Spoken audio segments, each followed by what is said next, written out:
Hello, Jason Lee here with Jason Lee's Dating Website Review. So I just wanted to record a really quick video about JDI dating and the recent FTC sanction, if you will, that the Federal Trade Commission did in the online dating industry. I don't know for a fact that it's, a lot of the articles that I've read have cited that it's the first action against any online dating site.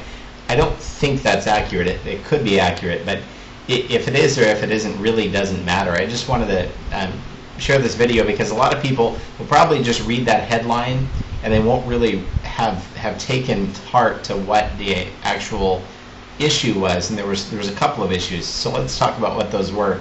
With JDI dating, and I'll link the article in this video. It's Cupid's Wand is one of their primary brands, and naughtyover40.com. Those are all .coms. They operate 18 dating sites, and I believe that they actually have a portfolio of domains that numbers many, many more than that, and you may see them shy away from their existing brands to focus on the other brands. The amount of the sanction was $616,000, and it was for deceptive billing practices. A lot of people are reading the article and thinking that it was for fake profiles. Fake profiles, I'm sure the FTC had some issues with if in fact they were actually fake profiles. But here's what they did wrong, and what I think a lot of people really need to take to heart is they had a disclaimer in their terms of service that indicated that some of their profiles were for entertainment purposes only, and this started a couple of years ago. And it's a new thing in the online dating industry. If you're a consumer, this is an important message for you. If you're a dating site, it's also an important message for you. They had a symbol that said VC next to certain profiles, and that VC stood for Virtual Cupid. And that VC essentially meant that was a fake profile. It wasn't a purchased fake profile, which is common in the industry. A lot of sites have started their database with a fake database in order to make it appear as though they're much larger. So, you know, I'm no expert in law or with the online dating industry with respect to the FTC, but I would assume that there's a lot of dating sites out there that have fake profiles in their database. I don't think that the FTC is going to go after those individual sites so much as the deceptive billing practices that lead to major consumer complaints for obvious reasons. So if you're intending on starting an online dating site with virtual profiles that are meant to go out and flirt with people under the guise that those profiles are actually real people, that's where you're going to run into a major problem, and where you're really committing fraud. You know, it's debatable as to whether actual fake profiles in the database, whether they're intentional or not, is something that the FTC would crack down on.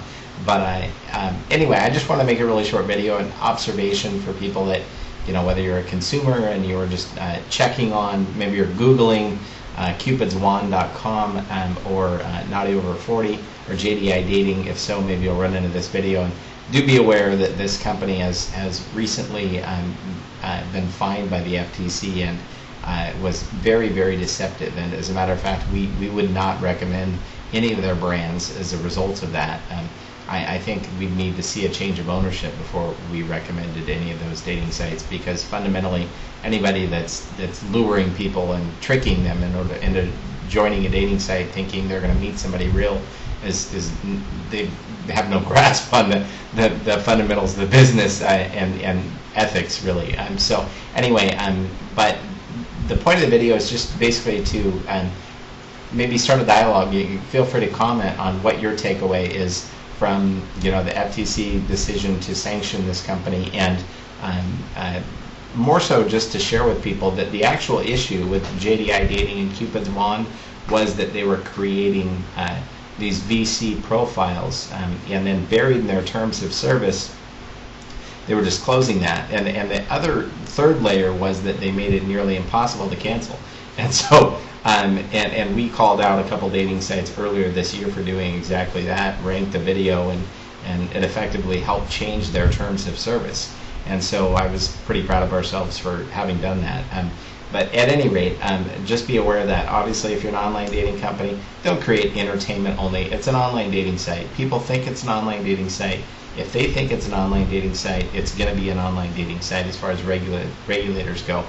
So don't go creating entertainment only profiles, or you run the risk of major fines and personal financial ruin potentially. And then if you're a consumer, make sure to read through the terms of service and see if there's anything to that effect. If it ever says profiles are created for entertainment only purposes, just vacate that dating site altogether, close your account in general. Anyway, that's a wrap. I'll link the video to the article that I wrote about it, and you can read about all 18 of the dating sites. Make it a great day. Bye-bye.